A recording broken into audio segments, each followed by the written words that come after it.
Bonjour à tous et à toutes, je suis vraiment ravie d'être avec vous aujourd'hui. Merci de m'accueillir dans les Hauts-de-France, moi qui viens du Grand Est. C'est pas très loin. Avant de lancer le diaporama, je vais me présenter un petit peu. Donc Angélique Chénat, j'étais chargée de mission à la délégation de la Marne, alors de l'ex-ARS Champagne-Ardenne qui est devenue depuis peu l'ARS Grand Est avec 10 départements.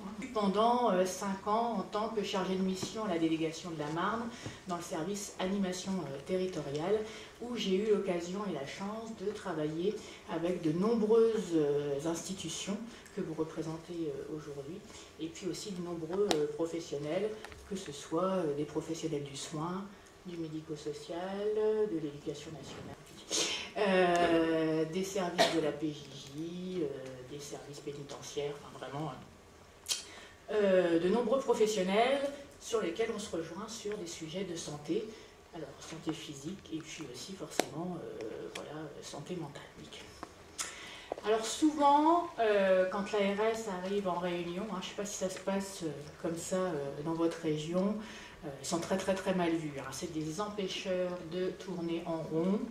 On ne s'entend pas forcément bien avec les agents de l'ARS, mais parfois ça se passe bien. C'est pour ça aussi que je suis ici, parce que moi j'ai vécu beaucoup de projets qui sont très bien passés. Et pourquoi ils sont très bien passés? Parce que voilà, on a appris à travailler ensemble. Alors, hop, on repart un petit peu dans la théorie.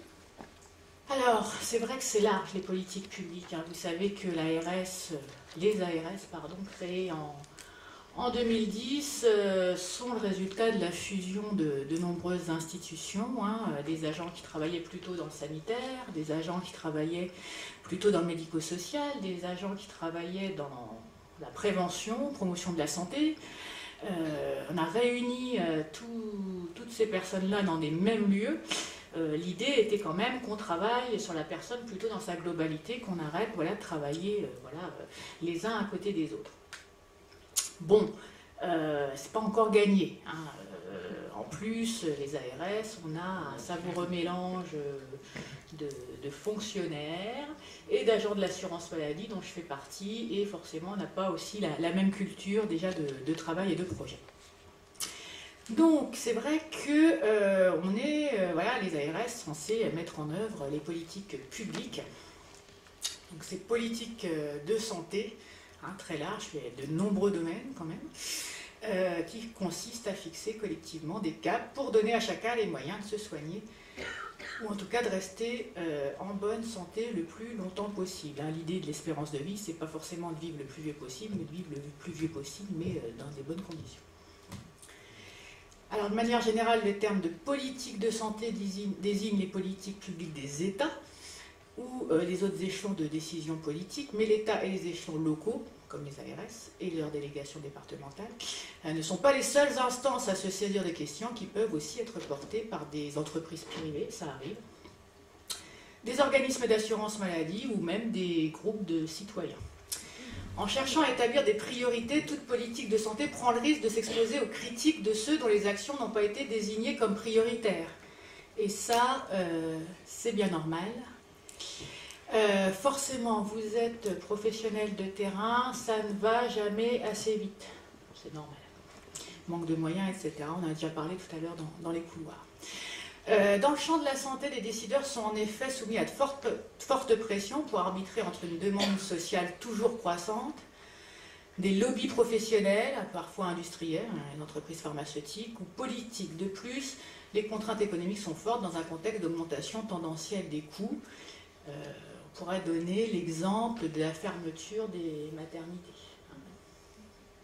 qui forcément sur un point de vue sanitaire peuvent s'entendre, les experts nous l'ont dit, mais qui forcément pour la population locale et pour les élus s'entendent beaucoup moins bien. Parfois il faut trancher.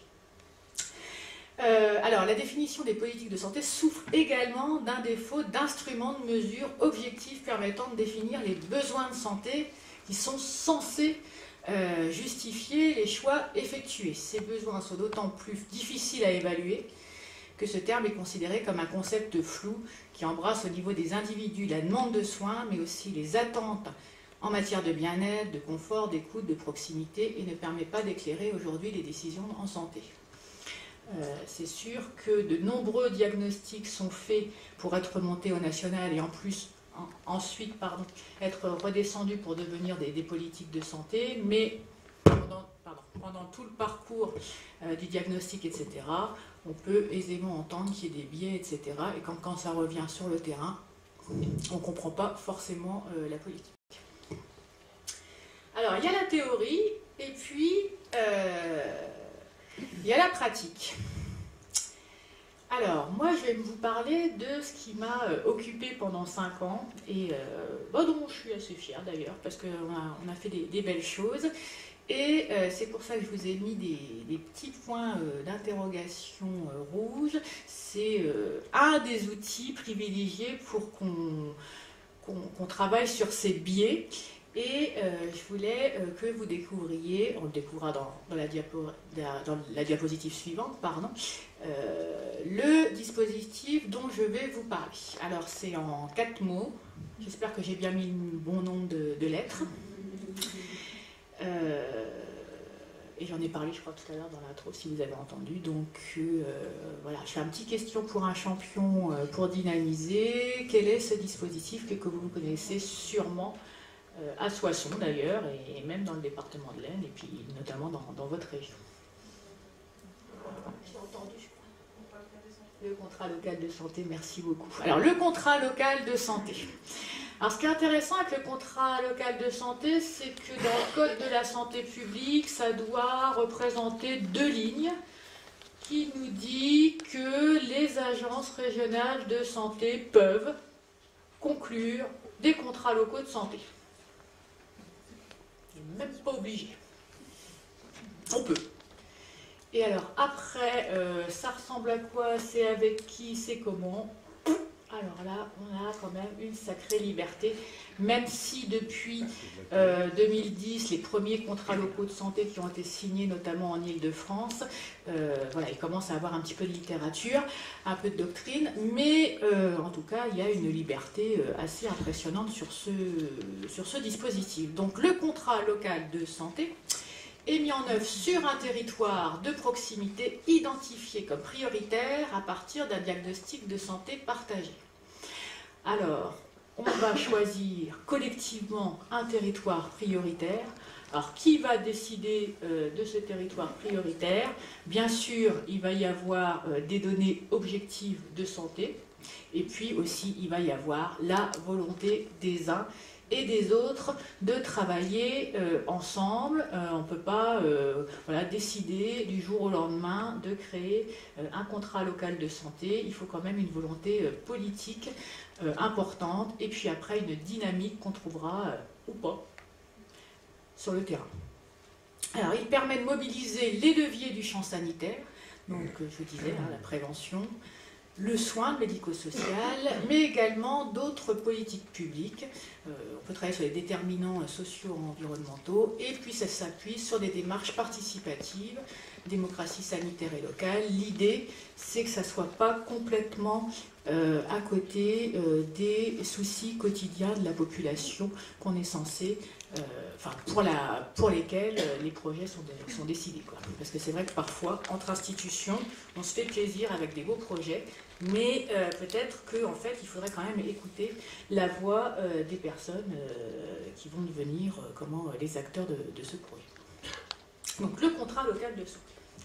Alors, ce contrat local de santé avait été introduit par la loi HPST de 2009. Il a été réaffirmé par la loi de modernisation du système de santé pour mettre en œuvre une politique régionale de santé au plus près des besoins des territoires. L'idée, c'est qu'il y a des choses qui se passent au niveau du national, et puis il y a aussi des besoins spécifiques d'un territoire pour tout un tas de raisons. Alors, je ne vais pas vous parler de tous les CLS, puisque celui que je connais le mieux, c'est celui que j'ai mené pendant 5 ans sur la ville de Reims. Le travail a commencé par un diagnostic partagé des besoins. Alors, le diagnostic, il est très important pour pouvoir lancer un projet, bien sûr, on va s'appuyer sur des données objectives, mais pour moi, à cette époque-là, le diagnostic, il a aussi permis de se rencontrer. Sur un territoire comme Reims, il n'y avait pas forcément beaucoup de difficultés de manque de médecins ou de manque de moyens, on est sur une grosse ville. En revanche, les gens ne se connaissaient pas, parce que chacun était dans son travail. Alors déjà, entre personnes censées se connaître, hein, qui travaillent sur la santé, mais encore plus loin, avec les institutions qui font des projets de santé, mais dont la santé n'est pas le cœur de métier. Donc je pense notamment à l'éducation nationale.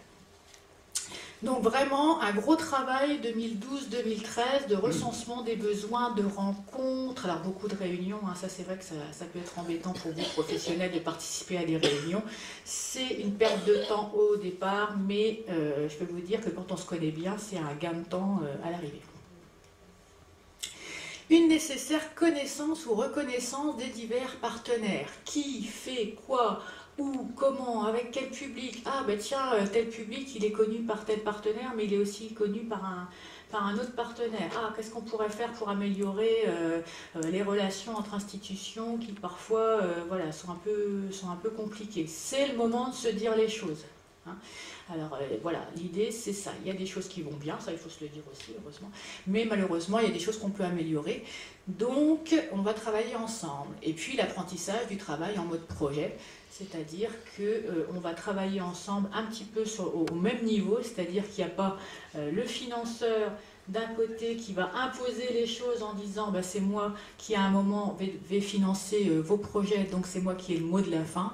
Non, ça c'est une posture que j'espère on a de moins en moins dans les ARS, c'est vraiment devenir partenaire, parce que les moyens financiers, ils peuvent venir de l'ARS, mais ils peuvent venir aussi d'autres partenaires en fonction des thématiques. Moi j'ai fait financer des projets par la DRAF, par la DREAL, par le département, par la région, hein, sur des sujets qu'ils ne connaissaient pas forcément, mais à un moment, ils ont pris la main et puis en plus, ça vous le savez déjà, quand il y a un partenaire qui commence à financer, ça emmène parfois aussi les autres partenaires à s'intéresser au projet en disant tiens, il y en a un qui va, on va peut-être y aller aussi, ça marche plutôt pas mal. Alors, un travail en mode projet. Donc forcément définition des priorités, je l'ai déjà dit tout à l'heure, c'est pas le contrat local de santé, c'est pas la solution, on va dire c'est un outil.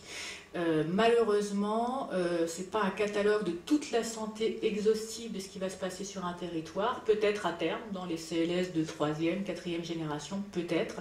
En tout cas, on avait déjà commencé dans le CLS 1 2013-2016 par serrer un petit peu les priorités qu'il y avait sur le territoire de Reims. On s'est mis d'accord et on a expliqué surtout pourquoi il y avait d'autres choses qui n'étaient pas possibles. Alors, en termes de financement, en termes de partenaires, en termes de porteurs, parfois, c'est vrai, ce qui arrive aussi, c'est qu'il y a des besoins identifiés et on n'a pas de porteur. Quand j'entends porteur, c'est souvent le porteur associatif qui peut ne pas être présent à un moment donné.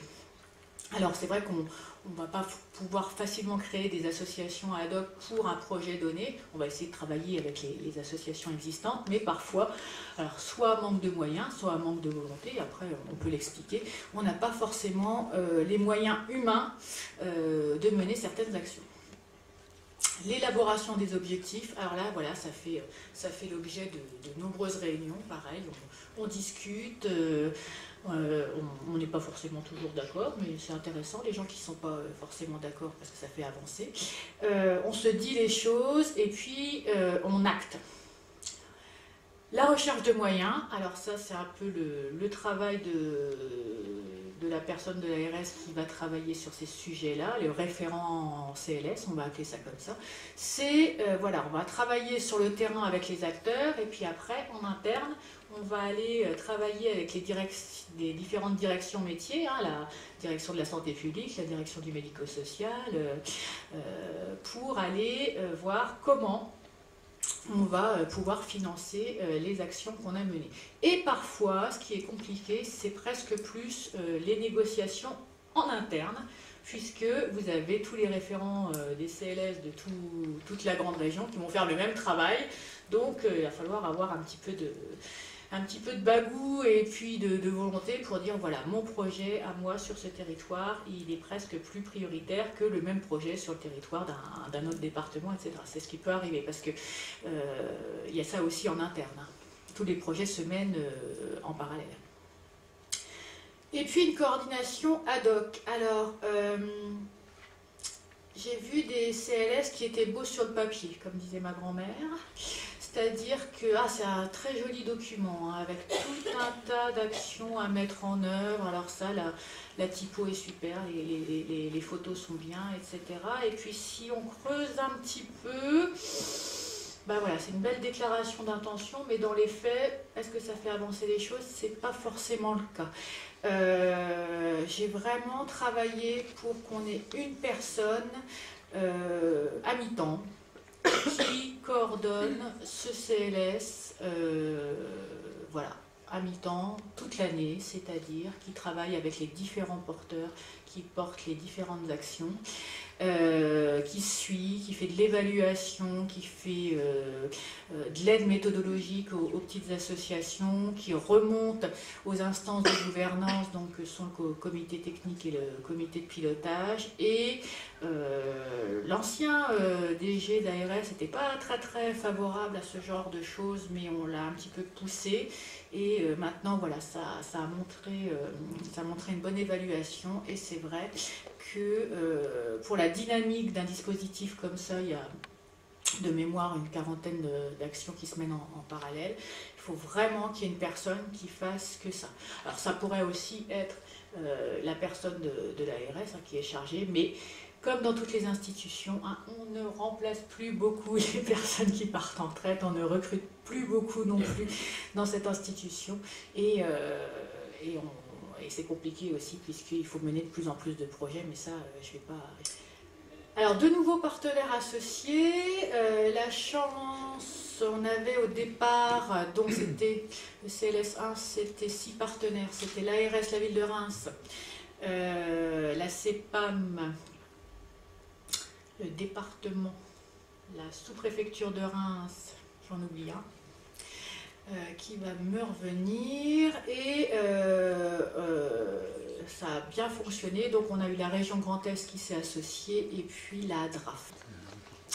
Ce CLS est vraiment devenu le volet santé du contrat ville, c'est-à-dire qu'on travaille vraiment avec les équipes de la ville, alors du Grand Reims maintenant, avant c'était Reims Métropole, c'est devenu le Grand Reims, la Comcom. C'est-à-dire que les appels à projets du contrat ville sont instruits aussi par l'équipe projet du contrat local de santé. C'est vraiment en lien. Il y a une reconnaissance des institutions. Voilà, on ne savait pas tous les projets qui étaient financés par les uns et les autres. Hein. On pensait que la santé c'était que l'ARS, mais non, forcément c'est financé par tous les signataires de CLS. Une reconnaissance des professionnels aussi, puisqu'on ne connaît pas forcément, quand on est dans une institution, toutes les missions de nos collègues conseillers techniques ou chargés de mission des autres institutions. Et puis là, la chance aussi, une reconnaissance des usagers.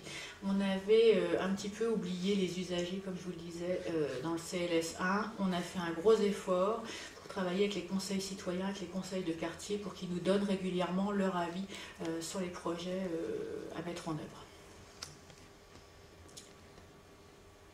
Alors, je vous le disais, 2018-2020, parce qu'on l'a élaboré en parallèle des travaux du PRS 2 de l'ARS Grand Est.